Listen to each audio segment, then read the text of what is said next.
ഈ 10 സീറ്റുകളിൽ നമ്മൾ നിർത്തുന്ന സ്ഥാനാർത്ഥികളുടെ കാര്യത്തിൽ തീർച്ചയായിട്ടും നമ്മൾ ഒന്നല്ല ഒരു 10 പ്രാവശ്യം വട്ടം ചിന്തിച്ചിട്ടേ നിർത്താവുള്ളൂ എന്നുള്ളൊരു എന്താ പറയുന്ന ഒരു റിക്വസ്റ്റ്, ഒരു അഭ്യർത്ഥന കോൺഗ്രസ് പാർട്ടിയുടെ ഭാഗത്തു നിന്ന് ആ പറഞ്ഞതിൽ തന്നെ തറവാടെന്ന് പറയുന്നത് കേരള കോൺഗ്രസ്സാണ്. ബ്രാക്കറ്റില്ലാത്ത 1964 KM ജോർജ് ചെയർമാനായിട്ട് തുടങ്ങിയ കേരള കോൺഗ്രസ്സാണ് തറവാടെന്ന് പറയുന്നത്. ആ തറവാടെന്ന് പറയുന്നത് പി ജോസഫ് നേതൃത്വം കൊടുക്കുന്ന കേരള കോൺഗ്രസ്സാണ്. പിന്നെ അതൊക്കെ ഇപ്പോൾ ഈ ഒരു ഏതോ മാധ്യമപ്രവർത്തകർ ചോദിച്ചതിന് ജോസ് കെ മാണി ഒരു മറുപടി പറഞ്ഞതെന്നല്ലാതെ ഇപ്പോൾ UDF ഇപ്പോൾ ഇദ്ദേഹം പറഞ്ഞു മുന്നണി മാറ്റ ചർച്ചകൾ അവിടെ UDF അങ്ങനെ യാതൊരുവിധ മുന്നണി മാറ്റ ചർച്ചകളും നടക്കുന്നില്ല. ഇവിടെ നടക്കുന്നത് സീറ്റ് ചർച്ചകളാണ്. അത് ഈ വരുന്ന ദിവസങ്ങളിൽ തന്നെ അത് പൂർത്തിയാവും. കേരള കോൺഗ്രസ് ആഗ്രഹിച്ച പോലെ കഴിഞ്ഞ പ്രാവശ്യം മത്സരിച്ച് അത്രയും സീറ്റുകൾ ഇക്കുറി ഉണ്ടാവും. അങ്ങനെയാണ് ഈ മാധ്യമങ്ങളിൽ ഇങ്ങനെ വാർത്തകൾ കണ്ടു. അത് 2 സീറ്റ് പിടിച്ചെടുക്കും, 4 സീറ്റ് പിടിച്ചെടുക്കും, ആ സീറ്റ് പോകുന്നൊക്കെ. അങ്ങനെ ഒരു ചർച്ചകളെ ഉഭയകക്ഷി ചർച്ചകൾ ഉണ്ടായിട്ടില്ല. ഉഭയകക്ഷി ചർച്ചകളിൽ ആകെ ഉണ്ടായി വരുന്ന ഒരു ചർച്ച എന്ന് പറയുന്നത് മത്സരിക്കുന്ന സീറ്റുകളിൽ ജയസാധ്യതയുള്ള സ്ഥാനാർത്ഥികൾ നിർത്തണം. കാരണം ഈ വരുന്ന തെരഞ്ഞെടുപ്പിൽ ഓരോ സീറ്റിലെയും വിജയം എന്ന് പറയുന്നത് മുന്നണി ഭരണത്തിൽ വരുമോ ഇല്ലയോ എന്നുള്ളതിന് വളരെ നിർണായകമാണ്. അപ്പം കേരള കോൺഗ്രസ് പാർട്ടി മത്സരിക്കുന്ന സീറ്റുകളിൽ നിർത്തുന്ന സ്ഥാനാർത്ഥികളുടെ കാര്യത്തിൽ തീർച്ചയായിട്ടും നല്ല ഒരു വിജയസാധ്യതയുള്ള സ്ഥാനാർത്ഥികളെയാണ് അവിടെ മത്സരിപ്പിക്കാവുള്ളൂ എന്ന രീതിയിലുള്ള ചർച്ചയ്ക്ക് അപ്പുറം ഈ സീറ്റ് എടുക്കുന്ന രീതിയിലൊന്നും യാതൊരു ചർച്ചകളും ഉഭയകക്ഷി ചർച്ചകളിൽ നടന്നിട്ടില്ല. വിട്ടുവീഴ്ചകൾക്ക് ജോസഫ് ഗ്രൂപ്പ് അല്ലെങ്കിൽ തയ്യാറാണോ?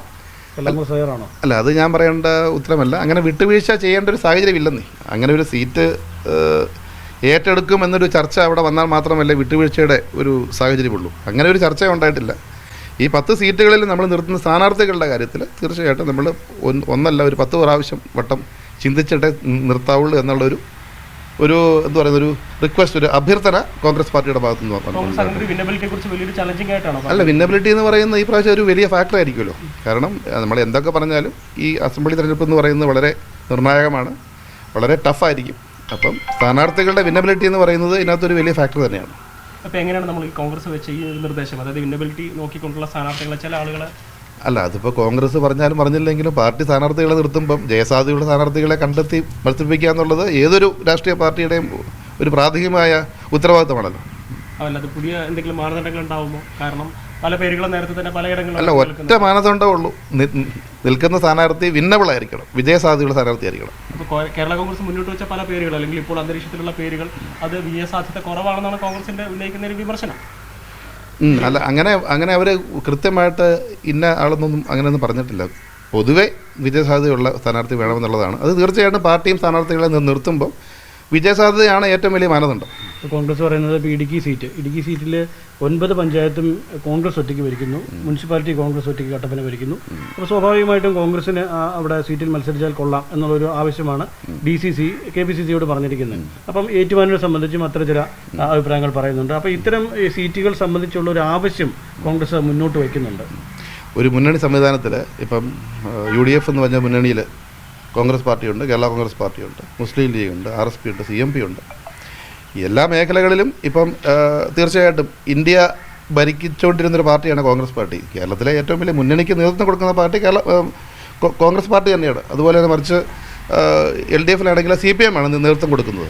അത് തീർച്ചയായിട്ടും പല മേഖലകളിലും ശക്തി വഹിച്ചാൽ അല്ലെങ്കിൽ പാർട്ടി മെമ്പർഷിപ്പ് നോക്കിയാൽ അത് ആ പാർട്ടിക്കായിരിക്കും ശക്തി കൂടുതൽ. പക്ഷേ എന്നും ഉള്ള ഒരു സാഹചര്യം ഉള്ളപ്പോൾ തന്നെ ഒരു മുന്നണി സംവിധാനത്തിൽ മുന്നണിയിലുള്ള ഘടകകക്ഷികളുടെ ശക്തിയും കൂടെയാണ് മുന്നണിയുടെ ശക്തി. അപ്പോൾ അവിടെ ഏറ്റവും കൂടുതൽ സീറ്റ് ജയിച്ച നമ്മളാണെന്നുള്ളത് ഒരു മാനദണ്ഡമല്ല. അവിടെ എല്ലാ മുന്നണിയിലുള്ള ഈ ഓരോ കക്ഷികളും ഇനിയിപ്പോൾ അതിനകത്ത് തന്നെ കോൺഗ്രസ് എന്നോ കേരള കോൺഗ്രസ് എന്നോ മുസ്ലിം ലീഗ് എന്നോ RSP എന്നോ CMP എന്നോ അഫോർഡബിൾ ബ്ലോക്ക് എന്നോ ഒന്നും ഇല്ല. ഐക്യജനാധിപത്യ മുന്നണി ഒരു നിയോജക മണ്ഡലത്തിൽ ഒരു സ്ഥാനാർത്ഥി നിർത്തിയാൽ ഐക്യജനാധിപത്യ മുന്നണിയുടെ പ്രവർത്തകർ അതിനുവേണ്ടി വോട്ട് ചെയ്താൽ മുന്നണി സ്ഥാനാർത്ഥികൾ ജയിക്കും. അത് മാത്രമേ ഉള്ളൂ ഇനി മുന്നോട്ടുള്ള ആലോചന.